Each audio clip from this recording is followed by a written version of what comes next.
Salam dan bahagia. Saya Natalia Stamati, didampingi oleh Bapak Muhammad Kusni sebagai fasilitator dan Ibu Sri Widodo Puji Lestari sebagai pengajar praktek. Pembelajaran berdiferensiasi merupakan serangkaian keputusan masuk akal yang dibuat oleh guru yang berorientasi kepada kebutuhan murid. Kebutuhan belajar meliputi kesiapan belajar, minat belajar, maupun profil belajar. Strategi pembelajaran berdiferensiasi dapat dilakukan dengan 3 strategi, yaitu diferensiasi konten, diferensiasi proses, dan diferensiasi produk. Penilaian atau assessment dapat dilakukan dengan 3 cara: assessment for learning atau penilaian untuk pembelajaran, assessment of learning atau penilaian akhir pembelajaran, assessment as learning atau penilaian sebagai pembelajaran.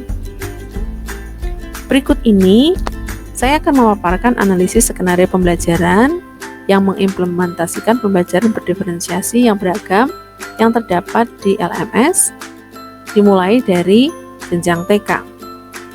Pada skenario pertama ini menceritakan tentang situasi Bu Ceria yang mengajar di TK pada masa pandemi.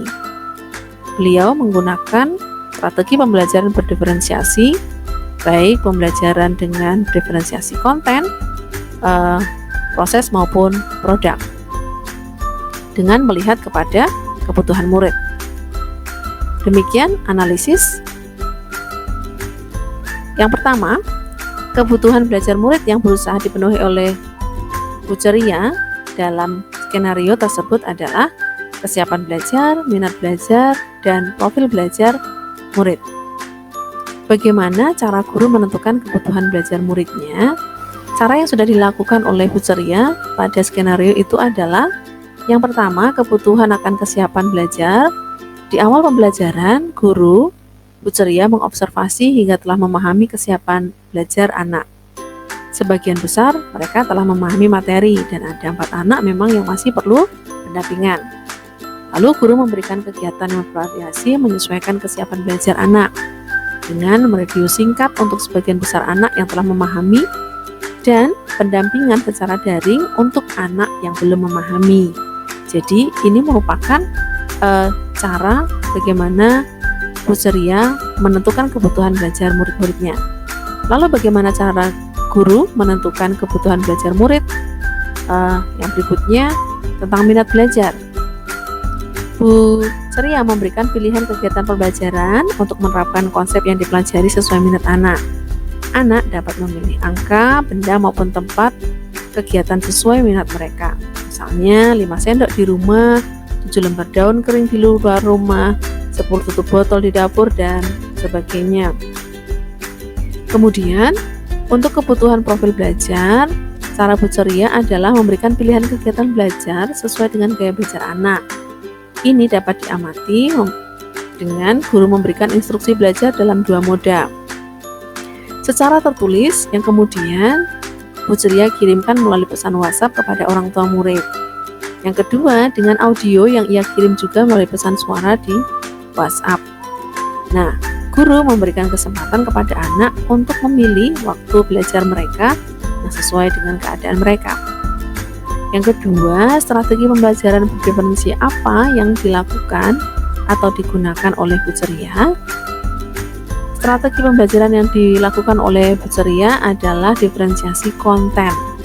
Karena untuk mengenalkan konsep korespondensi ini, Bu Ceria sudah memfasilitasi dengan pembelajaran secara konkret, memberikan pilihan media, angka maupun tempat kegiatan, yaitu 5 sendok di rumah, 7 lembar daun kering di luar rumah, 8 batu kerikil di sekitar rumah, 10 tutup botol di dapur.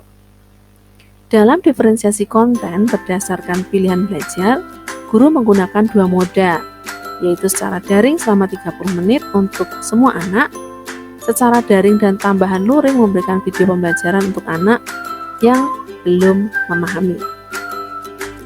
Lalu diferensiasi prosesnya terjadi dengan 3 cara, yaitu guru mengembangkan kegiatan yang bervariasi yang mengakomodasi gaya belajar dengan menyediakan 2 moda dan memvariasikan lama waktu dalam menyelesaikan tugas. Bagi murid yang bisa lebih cepat, bisa menyelesaikan dengan waktu lebih singkat, tetapi juga diberikan tambahan waktu bagi murid yang membutuhkan waktu lebih lama. Lalu membuat agenda individual sesuai dengan kesiapan belajar anak dengan cara memberikan pendampingan secara daring kepada yang masih membutuhkan. Kemudian strategi pembelajaran diferensial apa yang digunakan? Ada diferensiasi produk, yaitu guru memberikan murid pilihan bagaimana mereka dapat mengekspresikan pembelajaran yang diinginkan. Contohnya mencari benda sebanyak yang diinstruksikan, kemudian menggambarnya sesuai dengan pilihan yang diberikan. Lalu, bagaimana guru tersebut melakukan penilaian? Penilaian yang dilakukan adalah assessment for learning. Guru melakukan penilaian saat kegiatan berlangsung dengan meminta anak mengirimkan dokumentasi saat mereka bekerja. Guru juga melakukan penilaian of learning dengan melakukan penilaian di akhir pembelajaran, yaitu dengan memberikan instruksi untuk melihat pemahaman murid pada konsep yang telah dipelajari. Lalu, pada kasus kedua ini merupakan contoh skenario yang mengimplementasikan pembelajaran berdiferensiasi yang beragam di jenjang sekolah dasar.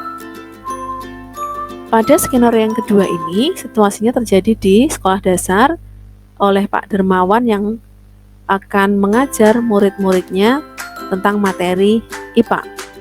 Pak Dermawan melakukan beberapa hal yang mengakomodasikan pembelajaran dengan melihat pada kebutuhan murid, baik itu diferensiasi pada konten saat memberikan materi, pada saat proses pembelajaran, maupun saat memberikan diferensiasi dengan produk yang digunakan.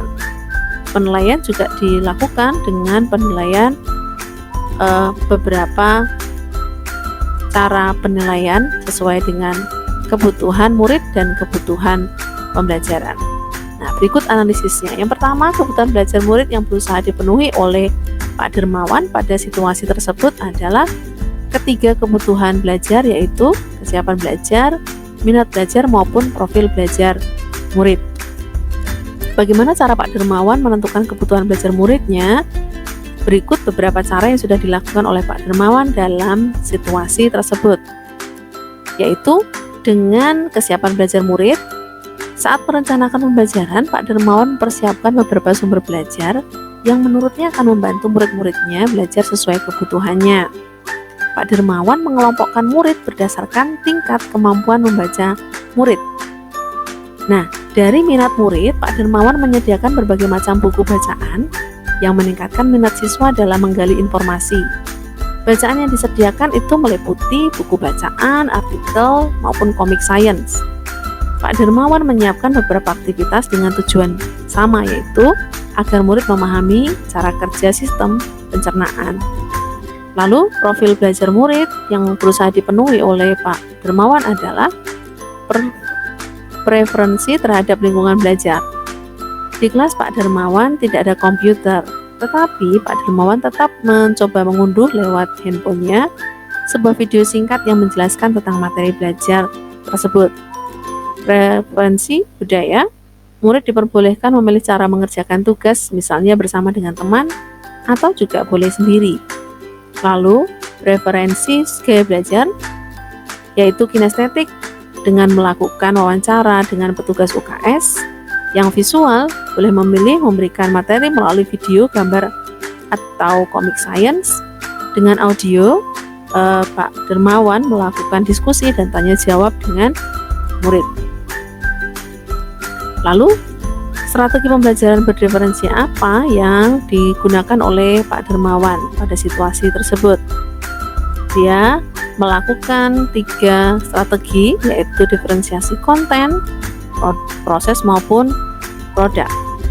Pada diferensiasi konten, Pak Dermawan sudah mempersiapkan beberapa sumber belajar yang akan membantu kebutuhan muridnya. Nah, Pak Dermawan menyampaikan tujuan pembelajaran dan memberikan penjelasan awal serta menampilkan berbagai media pembelajaran yang terlihat pada langkah pembelajaran yang ke-6.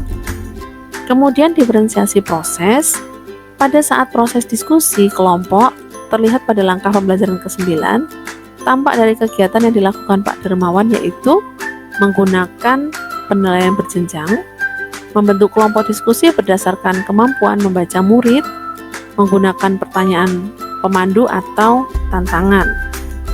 Dan pada diferensiasi produk, untuk mengetahui sejauh mana murid-muridnya memahami materi sistem pencernaan, Pak Dermawan memberikan tugas membuat alur pencernaan sesuai dengan kemampuan dan minat masing-masing murid. Lalu, bagaimana Pak Dermawan melakukan penilaian? Pak Dermawan melakukan assessment for learning dengan mengobservasi, mendatangi tiap kelompok, mengajukan pertanyaan, dan memberi pertanyaan lanjutan kepada murid-murid yang memerlukan bantuan atau perlu diberikan tantangan lebih. Pak Dermawan juga membuat catatan-catatan penilaian saat membantu murid-murid memahami konsep kunci dengan kosakata sederhana yang kemudian didisplay di kelas. Pak Dermawan juga melakukan assessment of learning dengan melakukan penilaian untuk mengetahui sejauh mana murid memahami materi tersebut dan kemudian membuat penilaian berjenjang atau tier assessment. Demikian hasil analisa dari kasus TK dan SD. Terima kasih. Salam guru penggerak.